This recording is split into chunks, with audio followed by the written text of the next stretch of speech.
बहुत समय पहले की बात है। रामपुर नाम के गांव में दिवाली की तैयारी चल रही थी। सब लोग बहुत ही खुश थे और दिवाली का इंतजार कर रहे थे। उसी गांव में एक परिवार रहता था। उस परिवार में मोनू और उसकी पत्नी मीना रहते थे। मोनू की एक छोटी सी किराने की दुकान थी, क्योंकि दिवाली आने वाली थी। इसलिए एक दिन मोनू ने सोचा और अपनी मीना से कहा, मैं सोच रहा हूं क्यों ना बाजार जाकर वहां से कुछ बम पटाखे ले आऊं। दुकान में रख लूंगा तो अच्छी कमाई हो जाएगी। हाँ जी, ये तो अच्छी बात है। ठीक है, फिर मैं कल सुबह ही शहर के लिए निकल जाऊंगा। शहर काफी दूर है तो मुझे आते आते रात हो जाएगी। बस फिर अगले ही दिन मोनू पटाखे लेने के लिए शहर निकल जाता है। शहर में काफी भीड़ थी, इसी कारण मोनू को आते आते रात हो गया। जल्दी घर पहुंचने के चक्कर में मोनू तेजी से एक जंगल के रास्ते जाने लगा। जंगल काफी घना और खतरनाक था। काफी दूर तक चलने के बाद मोनू के पैर के आगे एक पत्थर आ गया और वह वहीं गिर गया। फिर वह उठकर कहने लगा, ओहो, इस पत्थर को भी अभी आना था। पहले ही इतनी देर हो गई है। मोनू के पैर पर काफी चोट लगने के कारण वह वहीं बैठकर आराम करने लगा। पर उसे इस बात का जरा सा भी अंदाजा नहीं था कि अचानक उसके पैर के नीचे पत्थर को आना कोई आम बात नहीं है, बल्कि वहां खड़े बरगद के पेड़ के ऊपर बैठी एक चुड़ैल का काम है।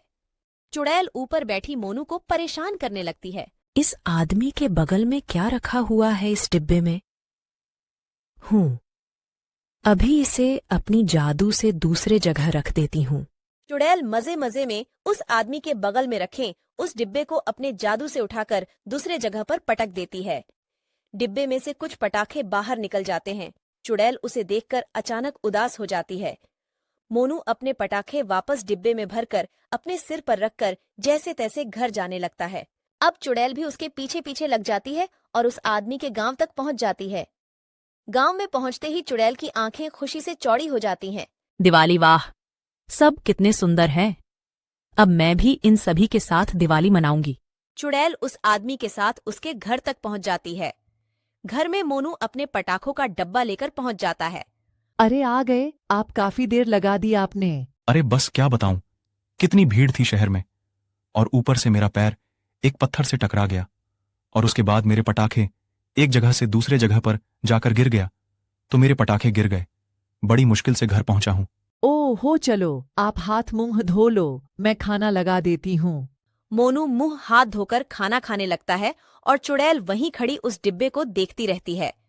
जब मोनू और मीना सो जाते हैं तो वह चुपके से उस डिब्बे को घर के बाहर ले जाती है और फिर उसमें से पटाखे निकालने लगती है। अरे वाह, अब इन पटाखों को जलाऊंगी। कितना मजा आएगा। कितने नए नए तरीके के पटाखे हैं ये, मैंने तो कभी नहीं देखे। चुड़ैल एक एक करके उन पटाखों को जलाने लगती है और खुशी के मारे उछलने लगती है। पटाखों का आवाज सुनकर मोनू अचानक उठ जाता है। ये इतनी रात को पटाखों की आवाज कहां से आ रही है? मोनू और मीना जल्दी से बाहर जाते हैं तो देखते हैं कि उनके पटाखे के डब्बा बाहर रखा हुआ है और सारे पटाखे यहाँ वहाँ फैले हुए हैं। कुछ पटाखे जल रहे हैं और कुछ जले हुए पड़े हैं। हे भगवान, मेरे पटाखे! आखिर ये पटाखे के डब्बा घर के बाहर कैसे पहुंचा? घर तो अंदर से बंद था। ए जी, अभी कुछ ही पटाखे जले हैं, जल्दी से बचे हुए उठा लो। दोनों मिलकर सारे पटाखे वापस डिब्बे में भर लेते हैं। चुड़ैल वहीं खड़ी देखती रह जाती है। ये लोग तो मेरे सारे पटाखे वापस ले जा रहे हैं। अब मैं क्या करूं? मुझे भी पटाखे जलाने हैं, मुझे भी दिवाली मनाने हैं। मीना और मोनू अपने पटाखे का डब्बा अंदर ले जाते हैं। उसके बाद चुड़ैल अपना ठिकाना कहीं और देखने लगती है। वह रात को गांव में यहाँ वहां भटकने लगती है। फिर उसकी नजर एक मिठाई की दुकान पर पड़ती है। मिठाई देखकर चुड़ैल बड़ी खुश हो जाती है। अरे वाह, मिठाई कितनी सुंदर सुंदर और स्वादिष्ट मिठाई है, मुझे भी खानी है। एक काम करती हूँ, जल्दी से दुकान में घुस जाती हूँ। चुड़ैल जल्दी से दुकान की तरफ आगे बढ़ती है और दुकान के बाहर लगी मिठाई में से एक मिठाई उठाकर खाने लगती है। वाह, कितनी स्वादिष्ट है। इतनी स्वादिष्ट मिठाई मैंने कभी नहीं खाई। चुड़ैल वहां खड़ी मिठाई का स्वाद ले ही रही होती है, तभी मिठाई का मालिक अपने नौकरों को दुकान बंद करने को बोलने लगता है। अरे भाई, इतनी रात हो गई है, जल्दी जल्दी सब मिठाई दुकान के अंदर रखो और दुकान बंद करो। इतने आलसी हो गए हो तुम लोग कि मैं परेशान हो गया हूं तुमसे। अभी सब मिठाई अंदर रख रहे हैं बाबूजी, आप चिंता ना करें। बस 5 मिनट में हम सब कर देंगे। दुकानदार अपने नौकरों पर गुस्सा करता है और सब जल्दी जल्दी शहर मिठाई अंदर रख देते हैं। चुड़ैल मिठाई के 2 टुकड़े लेकर वहीं खड़ी रह जाती है। मेरी मिठाई, अब मैं मिठाई कैसे खाऊंगी? अब मैं क्या करूं? मुझे कुछ और देखना पड़ेगा। वह रात ऐसे ही निकल जाती है और फिर चुड़ैल अगले दिन फिर से यहाँ वहाँ भटकने लगती है। उसे गांव में चारों तरफ दिवाली की तैयारियां होती दिखती है, जिसे देख हुआ बड़ी खुश होती है और वहीं खड़ी होकर सब बड़े ध्यान से देखने लगती है। चुड़ैल की नजर फिर अचानक एक दुकान पर जाती है, जहां बड़े ही सुंदर सुंदर कपड़े मिल रहे होते हैं। चुड़ैल हाथ लगाकर उन कपड़ों को देखने लगती है। वाह, कितने सुंदर कपड़े हैं ये! काश मेरे पास भी ऐसे कपड़े होते। मैं भी दिवाली पर सबकी तरह सुंदर सुंदर कपड़े पहनती। एक काम करती हूँ, अभी यहाँ कोई नहीं है, जल्दी से एक सुंदर से सूट निकाल कर देखती हूँ। चुड़ैल एक सूट निकालती है और शीशे के सामने खड़ा होकर उसे अपने ऊपर लगाकर देखने लगती है। अरे वाह, ये तो मुझ पर कितना जच रहा है। अब मुझे भी यही सूट चाहिए। मैं भी दिवाली पर इसे पहनूंगी। चुड़ैल उस सूट को अपने ऊपर लगाकर देख ही रही होती है कि अचानक उसके पीछे दुकानदार आ जाता है, जिसे वह चुड़ैल सामने तो नहीं बल्कि शीशे में दिख जाती है। अरे भाई लोगों, जल्दी आओ, जल्दी आओ। ओहो, अरे क्या हुआ सेठ जी, क्यों चिल्ला रहे हो? आप तो काफी डरे हुए लग रहे हो। अरे बात ही कुछ ऐसी है। अरे पर बात तो बताओ कि क्या है। अरे मैंने अपनी दुकान में एक चुड़ैल देखी है। मुझे तो वह सामने तो नहीं दिखी, लेकिन वह शीशे में साफ साफ दिख रही थी। वो मेरी दुकान के कपड़े अपने ऊपर लगाकर शीशे के सामने खड़ी थी और खुद को देखकर बड़ी खुश हो रही थी। ओ भगवान, ये आप क्या बोल रहे हो? हमारे दुकान में मतलब चुड़ैल घूम रही है।